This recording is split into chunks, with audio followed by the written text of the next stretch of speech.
સ્વામિનારાયણ સાક્ષાત્ અક્ષર પુરુષોત્તમ સર્વેભ્ય પરમં શાંતિ આનંદમ સુખમર્પયેત. શ્રી સ્વામિનારાયણ ભગવાનની જય. શ્રી અક્ષર પુરુષોત્તમ મહારાજની જય. શ્રી ગુણાતીતાનંદ સ્વામી મહારાજની જય. શ્રી પ્રમુખ સ્વામી મહારાજની જય. શ્રી મહંત સ્વામી મહારાજની જય. પ્રગટ ગુરુ હરિ પરમ પૂજ્ય મહંત સ્વામી મહારાજની આજ્ઞા અને આશીર્વાદથી આપણે બધાએ નિત્ય પ્રાતઃ કથાનો લાભ લઈ રહ્યા છીએ. આજે આપણા માટે માર્ચ મહિનાની 20મી તારીખ અને બુધવારનો મહાપવિત્ર દિવસ છે અને 1191મી સભા થાય છે અને કહત હૈ સહજાનંદ વિષય ઉપર 842મો દિવસ થાય છે. વિશેષ આનંદની વાત તો એ છે કે આજે ફાગણ સુધી એકાદશીનો મહાપવિત્ર દિવસ છે, જેને આમલકી એકાદશી કહેવામાં આવે છે. તો આવા એકાદશી જેવા પવિત્ર મહાન દિવસની અંદર પણ આપણે ભગવાન સ્વામિનારાયણે જે વચનામૃત ગ્રંથની અંદર મર્મને રહસ્ય આપ્યા છે એને સમજવાનો પ્રયત્ન કરીએ. તો મુક્તાનંદ સ્વામીના પ્રશ્નના આધારે મહારાજ પોતે એવું કહે છે કે ભગવાનના ભક્તનું મહાત્મ્ય જાણીને પોતે દેહ કરીને તેમને નમસ્કાર કરે તથા તેમની સેવા ચાકરી કરે અને જો હૈયામાં માનનો સંકલ્પ થાય તો તેને ઓળખે ને વિચારનું બળ રાખે તો માન ટળી જાય. ગઈકાલના દિવસની અંદર આપણે ભગવાનના ભક્તના મહિમાની વાત ના ઘણા બધા પ્રસંગો આપણે જાણ્યા માણ્યા. મહારાજ આપણને બહુ જ સીધી સરળ વાત કરે છે કે આપણે જીવનની અંદર કોઈ પણ કામ કરવું હોય તો એની અંદર જેમ સંતો કહે છે ને કે આપણને બૂટ પકડવાનું કહે તો જમણા હાથે આપણે આપણા પોતાના જીવનની અંદર આપણી જમણી બૂટને પકડી લઈએ. પરંતુ માણસની પ્રકૃતિ કેવી છે કે ડાબા હાથે કરીને જમણી બૂટ પકડવા જાય એવું કર્તવ્ય કરે ને એટલે એને એ પકડાય પણ નહીં. એમ મનની અંદર પોતે વિચારેલા વિચાર વડે કરીને એ માનને ટાળવા માટેનો જે મોટામાં મોટો ઉપાય ભગવાન સ્વામિનારાયણ આપણને બતાવે છે, ભગવાનનો મહિમા અને ભગવાનના ભક્તનો મહિમા. આ બે તો જોડે જોડે ચાલુ જ આવશે અને ત્યારે જ આપણને ખરેખર કહેવાય છે કે ભગવાનનો મહિમા સમજાય. ભક્તનો મહિમા સમજાય તો આપણને ખબર પડે કે ભગવાનનો આપણને મહિમા સમજાય. કોઈ વિદ્યાર્થી બોર્ડની અંદર પોતે નંબર લાવે અને એને પૂછવામાં આવે કે ભાઈ તે તારું આ ટ્યુશન કોની પાસે રાખ્યું હતું, અને ત્યારે જે પ્રોફેસરની પાસે એણે ટ્યુશન રાખ્યું હોય એનું નામ દે એટલે ભણતર જગતની અંદર લોકો તરત જ એ પ્રોફેસરનો કેવો મહિમા છે, કેવી એની આવડત છે અને કેટલું સારું ભણાવે છે કે જેથી કરીને આ છોકરાને પાસિંગ માર્ક પણ આવવા અસંભવ હતા અને એને બદલે કહે છે કે બોર્ડની અંદર પહેલો નંબર લાવી દીધો. એટલે વિદ્યાર્થીના કારણે કરીને, વિદ્યાર્થીના અભ્યાસના કારણે કરીને એ ટ્યુશન લેતા હોય એ પ્રોફેસરનો લોક જગતની અંદર લોકોને એની ખબર પડે, એની ખ્યાતિની ખબર પડે, એની આવડતની ખબર પડે. એમ જ્યારે આપણે ભક્તનો મહિમા સમજીએ ત્યારે આપણને જેમ છે તેમ પૂરેપૂરો ભગવાનનો મહિમા સમજાય. અને એ સમજવું અત્યંત આવશ્યક છે. આપણે ડાયરેક્ટ ભગવાનનો મહિમા સમજવાનો પ્રયત્ન કરીએ તો કોઈ ખોટું નથી, પરંતુ મહારાજ પોતે આપણને એમના સમયકાળ દરમિયાનની અંદર બની ગયેલા પ્રસંગોની વાતને આપણે યાદ કરીએ. જ્યારે એક વખત કોઈ વિસ્તારની અંદરથી હરિભક્તો બધા પૈદલ ચાલીને સંઘ દ્વારા ગઢડાની અંદર ભગવાન સ્વામિનારાયણના દર્શન અને સમય ઉત્સવનો લાભ લેવા માટે નીકળ્યા હતા. અને ત્યારે તે વખતના સમયની અંદર એક યુવાન કિશોર કોકસ પણ સાથે હશે. અને તે વખતે તો દરેકને એક જ ઈચ્છા હોય કે આપણે જલ્દી ગઢડે પહોંચીએ અને મહારાજના દર્શન કરીએ.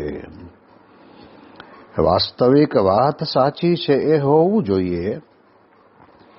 પરંતુ બને છે તેવું કે તે વખતના સમયની અંદર કિશોરને પગની અંદર કાંટો વાગેલો, એટલે જોઈએ એવું બરાબર ચાલી શકતો નહોતો. એટલે જેટલા લોકો એ બાળક એટલે કિશોરની પાસેથી પસાર થાય એટલે કંઈકનું કંઈક બોલતા જાય અને કહેતા જાય કે ધ્યાન રાખવું જોઈએ ને, રસ્તામાં તો કાંટા કાંકરા હોય, અને આ પ્રમાણે તને આવું થવાનું હતું તો તું આવ્યો શું કરવા. આવી બધી પ્રકારના નાના મોટા શબ્દો એ કિશોરને કાને પડતા જાય છે અને કિશોર ચાલ્યો જાય છે. એમ સાથે સાથે સંઘ પણ બધો ભેગો થતો થતો ગરડે પહોંચ્યો. પાછળ બે હરિભક્તો રહ્યા છે. એ હરિભક્તોને મનમાં એમ થયું કે બિચારો આ એકલો હવે આ શું કરશે. એટલે બંને જણાએ પોતાનો ખભો આપ્યો અને કહ્યું કે તારા એક એક હાથ અમારા ખભા પર મૂકી દે અને અમે તને ટેકો આપીશું અને તમારી સાથે સાથે તું ચાલજે. એટલે ભલે એક પગ ઊંચો રહે પણ એક પગે કરીને તો અમારા ટેકા વડે કરીને ચાલી શકાય. એ પ્રમાણે ધીમે ધીમે ધીમે કરતા કરતા એ ત્રણ જણા પાછળથી ચાલ્યા જ આવે છે. ગઢડાની અંદર મહારાજ બિરાજમાન હતા અને ત્યારે તે વખતે મહારાજે પૂછ્યું કે શું આવ્યું, કોણ આવ્યું? તો કે મહારાજ સંઘ આવ્યો. સંઘનો એક અર્થ આપણે એમ સમજીએ કે એક કરતા વધારે સંખ્યાની અંદર જે હરિભક્તોનો સમૂહ આવ્યો હોય એને સંઘ કહેતા. એટલે મહારાજે ધીરે રહીને પૂછ્યું કે તમે આટલા જણા આવ્યા છો? હવે ઘણા બધાની સંખ્યાની વચ્ચે મહારાજે આવું પૂછ્યું ત્યારે કહ્યું કે ના મહારાજ, અમે બધાએ બીજા પણ હતા, એમાંથી એક જણાને પગમાં કાંટો વાગ્યો એટલે એ પાછળ રહી ગયા છે. એમ એટલી વારમાં થોડાક સમય પછી આ બે હરિભક્તો પોતે ઓલા કિશોરને ખભે હાથ રાખીને લઈને આવી ગયા અને ત્યારે મહારાજ બોલ્યા કે સંઘ તો હવે આવ્યો. તમે બધા આવ્યા, એ બધા હરિભક્તો આવ્યા બરાબર છે, પણ સંઘની અંદર ન ગણાય. સંઘે શક્તિ કહેવાય છે ને કે અતિ અપાર ઉત્પન્ન થતી હોય છે. એમ એ કિશોરનો મહિમા સમજો કે આપણે પણ જેમ ભગવાનનો દર્શનનો લાભ લેવા જઈએ છીએ એમ આ બિચારો કિશોર પોતે આ પ્રમાણે દર્શનનો લાભ લેવા માટે આવે છે. તો એને હવે પગમાં વાગ્યું છે તો હવે અહીંયા એનું કોણ? માટે છે તો આપણા સત્સંગ મંડળની અંદર આપણા હરિભક્તનો જ છોકરો છે. તો આપણે બહુ ઉતાવળ કરીને વહેલા જઈને ત્યાં દર્શન કરી લેવા એ તો વાત સાચી છે, પણ આપણે એને ટેકો આપવો જોઈએ કે ભાઈ આપણે જેમ દર્શન કરવા નીકળ્યા છીએ એમ એ પણ દર્શન કરવા જ નીકળ્યો છે. અને એવો મહિમા સમજીને જ્યારે બે હરિભક્તોએ પોતે ટેકો આપ્યો, ટેકો આપનારને થાક પણ લાગ્યો હશે, બધું જ હશે, પણ ગઢડાની અંદર જ્યારે આવ્યા ત્યારે મહારાજ પોતે એવું બોલ્યા, મહારાજ કે હવે સંઘ આવ્યો. બસ આટલા જ વાક્યની અંદર એ હરિભક્તોના અંતરની અંદર એટલે શરીરની અંદર જે કંઈ થાક જેવું લાગ્યું હશે અને એ તરત જ ત્યાં સમી જાય કે મહારાજ પોતે રાજી થયા. આવ્યા એના માટે થઈને રાજી થાય એ તો બરાબર છે જ, પણ આવી કપરી પરિસ્થિતિની અંદર આ કિશોરને આપણે ટેકો આપ્યો અને એને લઈને આવ્યા ને, અને એનો મહિમા સમજીને લઈને આવ્યા ને, એટલે આપણા ઉપર ભગવાન રાજી થયા. એટલે એટલા માટે થઈને મહારાજ આપણને આ વચનામૃતની અંદર કહે છે કે ભગવાનનો મહિમા સમજવો હોય તો પહેલા ભક્તનો મહિમા સમજવો જ પડે, અને તો જ આપણને ભગવાનનો જેમ છે તેમ મહિમા સમજાય. આપણે જાણીએ છીએ કે હનુમાનજી મહારાજ પોતે ભગવાન રામચંદ્રના કહેવાથી એ લંકાની અંદર ગયા માતા સીતાની શોધ માટે થઈને. હવે વાસ્તવિક માતા સીતાનું મુખારવિંદ જોવું એ તો બ્રહ્મચારી માટે કોઈ પ્રશ્ન નથી, કારણ કે આપણા સંપ્રદાયની અંદર પણ રાધિકાજી કે લક્ષ્મીજી કે ભક્તિ માતા એ બધા ભક્તોને આપણે શણગાર સંતો જ ધરાવે છે અને એના દર્શન પણ આપણે કરીએ છીએ, એમાં બાદ નથી. પણ પ્રશ્ન ક્યાં છે કે હનુમાનજી મહારાજ પોતે યતિ હતા, નૈષ્ટિક બ્રહ્મચારી હતા, પરંતુ ભગવાન રામચંદ્રની આજ્ઞા થઈ અને એના કારણે કરીને પોતે લંકાની અંદર ગયા. તો માતા સીતાનો તો કઈ ફોટો તો હતો નહીં, કેવી રીતે ઓળખવા? અનુમાન શક્તિ ત્યાં આગળ એને વાપરવી પડે. અને એના માટે થઈને લંકા નગરીની અંદર ઘર ઘર પ્રત્યે જ્યાં જ્યાં મહિલાઓ અથવા તો ઘર પરિવારની દીકરીઓ બેઠી હોય ત્યાં જઈને હનુમાનજી મહારાજે જોવું તો પડે, આંખ વડે કરીને, કે બ્રહ્મચારીના નિયમની વિરુદ્ધ ગણાય.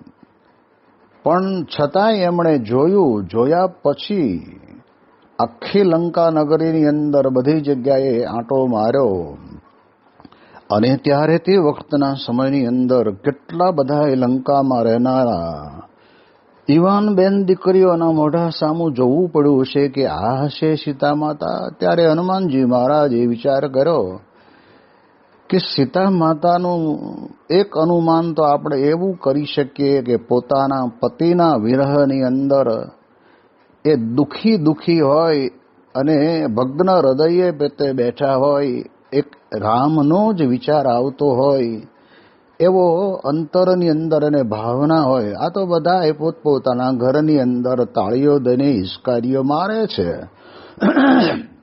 આમાં કંઈ કોઈ સીતા છે નહીં. અને જ્યારે ખરેખર અશોક વાટિકાની અંદર માતા સીતાના દર્શન કર્યા, અને દર્શન કરીને પછી આપણે જાણીએ છીએ કે જે સંદેશ આપવાનો તે સંદેશ આપીને પાછા આવ્યા. પણ આપણે સમજવાનું ભગવાનનો મહિમા કેવો છે કે ભગવાનની આજ્ઞા વડે કરીને નીકળેલા હનુમાનજી મહારાજે લંકા નગરીની તમામ મહિલાઓના મોઢા જોયા, પણ એમને પોતાના અંતરની અંદર લેશ માત્ર વિકાર નથી થયો. અને એના કારણે કરીને આજે યુગો પર્યંત હનુમાનજી મહારાજની ગૌરવ ગાથા ગવાતી રહી છે. એટલે એવો હનુમાનજી મહારાજનો જો મહિમા આપણને સમજાય તો એ હનુમાનજી મહારાજને આજ્ઞા કરનાર ભગવાન કેવા કહેવાય. આ વાત આપણા જીવનની અંદર બહુ જ મહત્વની છે. એટલે માટે મહારાજ પોતે કહે છે કે જો આપણે ભક્તનો મહિમા સમજીએ તો આપણને ભગવાનનો મહિમા વિશેષ કરીને સમજાતો હોય છે. આપણે જાણીએ છીએ કે સુદામા પોતે ભગવાનના ભક્ત હતા અને આપણે એ પ્રમાણે કહેવાય છે કે પોરબંદરમાં રહે અને ભગવાન કૃષ્ણ પરમાત્મા પોતે દ્વારિકામાં રહે. આ ઉજ્જૈનની અંદર જ્યારે આ ગુરુના આશ્રમની અંદર જ્યારે ભણતા હતા ત્યારે સાથે બંને મિત્રો હતા, પરંતુ એમને મનમાં એમના ધર્મપત્નીએ વારંવાર કહ્યું કે તમે તમારા મિત્રની વાતો તો કરો છો પણ તમે ક્યારેક ત્યાં જાઓ તો ખરા. અને ત્યારે સુદામાને મનની અંદર એમ થયું કે હું આવો ગરીબ અને એ રાજાધિરાજ ત્યાં કેવી રીતે પહોંચું, અને જવું તો ત્યાં કંઈ ખાલી હાથે જવાય નહીં. એટલે તે વખતે મુઠ્ઠી તાંદુલ કહેવાય છે કે કપડાને છેડે બાંધી આપ્યા અને લઈને જાય છે. અને ત્યારે તે વખતે દ્વારપાળને કહે છે કે તમે જઈને અંદર કહો કે તમારો મિત્ર સુદામા આવ્યો છે. હવે કપડે લગર વગર હતા, શરીર પણ એમનું પોતાનું કંઈ એટલું બધું સશક્ત નહોતું, શુક્લકડી જેવું શરીર હતું, ઉંમર થઈ ગઈ છે. અને એમાં વળી કદાચ બીજો કોઈક ચોકીદાર ત્યાં આવ્યો હશે ને એને કીધું, એટલે એને જેને કીધું કે પ્રભુ આપને દરવાજે કોઈક સુદામા નામનો બ્રાહ્મણ આવ્યો છે અને એવું કહે છે કે તમારો મિત્ર છે. અને ત્યારે ભગવાન કૃષ્ણ પરમાત્મા સુદામાનું નામ સાંભળતા શાસ્ત્ર લખે છે કે પગની અંદર ચાકડી પહેરવી પણ ભૂલી ગયા, ઉઘાડા પગે દોડ્યા અને સામે ગયા અને સામે જઈને એકદમ ભેટી પડ્યા અને લઈ આવ્યા. કથા બધી લાંબી છે, આપણે જાણીએ છીએ, પણ તે વખતે કૃષ્ણ ભગવાને એને બધી રાણીઓએ એને સ્નાનાદિક કરાવી, સારા કપડાં પહેરાવી, એ સોનાના ઈંડોળા ખાટ ઉપર એમને બેસાડ્યા, વાતોચીતો કરી. ભગવાન પોતે ત્યાં આગળ સુદામાને કહે છે કે મારા ભાભીએ મારા માટે કંઈ મોકલ્યું છે. અને સુદામાને તો આ રાજમહેલ જોઈને અંતરની અંદર થાય કે આ સોનાના મહેલની અંદર મારા મુઠ્ઠી તાંદુલની શી ગણતરી માટે એને તો આપણે કહેવું જ નથી. પરંતુ તે વખતે ભગવાન પોતે જેમ તેમ કરીને ગોતીને એની અંદરથી તાંદુલ ખાવા માંડ્યા. અને ત્યારે લક્ષ્મીજીને ખબર પડી કે આ તો અતિશય ભાવમાં આવી ગયા છે અને બહુ ખાશે ને તો અમારે એમને ત્યાં આગળ દાસીપણું કરવા જવું પડશે. લક્ષ્મીજી પોતે પણ ભગવાનના ભક્ત છે એટલે તરત જ એમની પાસેથી લઈ લીધા.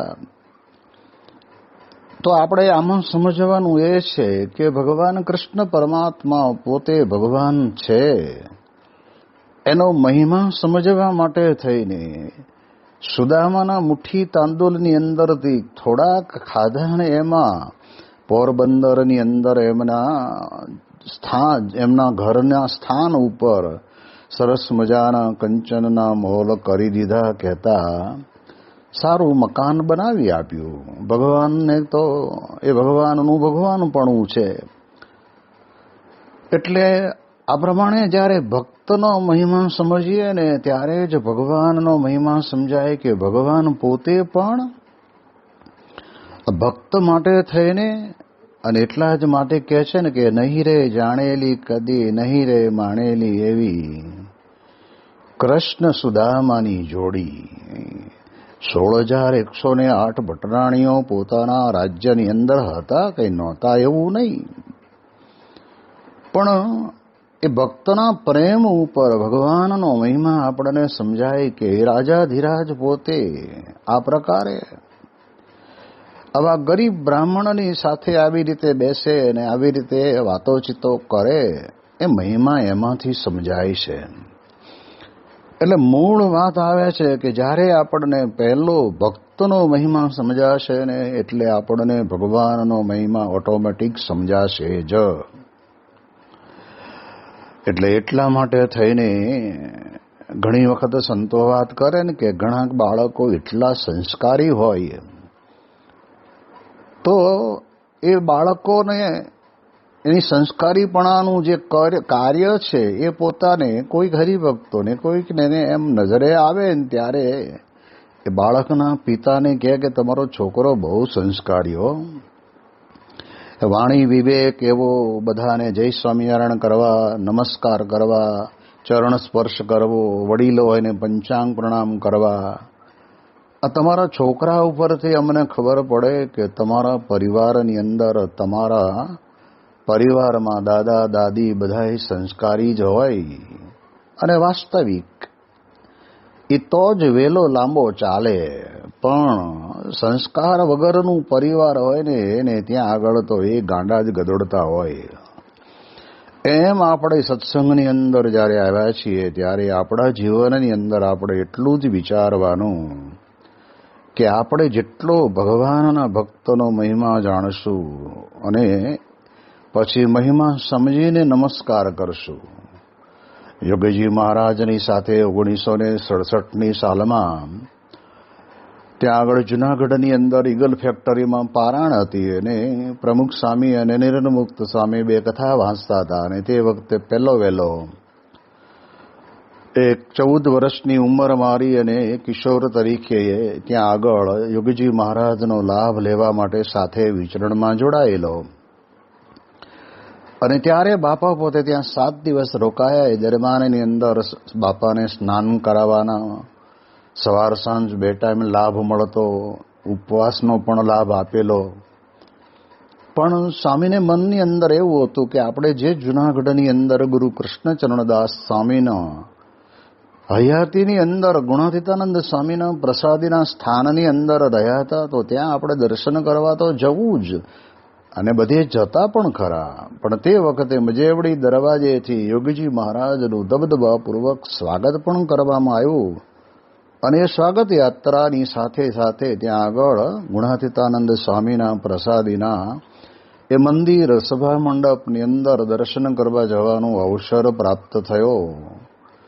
અને ત્યારે યોગીજી મહારાજના વખતના સમયના બાળ સખાઓ બધાએ, જે સંતો ત્યાં જુનાગઢમાં રહેતા હોય એ બધાએ ત્યાં આગળ વારા ફરતી બધાને ખબર પડે કે યોગીજી મહારાજ આવ્યા છે. એટલે જે સંતો મળે ને એ બધા સંતોને યોગીજી મહારાજ તરત જ એક સેવકોનો હાથ છોડી દે અને પોતે ભલે આમ અડધા દંડવત કરતા પણ તરત દંડવત ખેંચવા જ માંડે.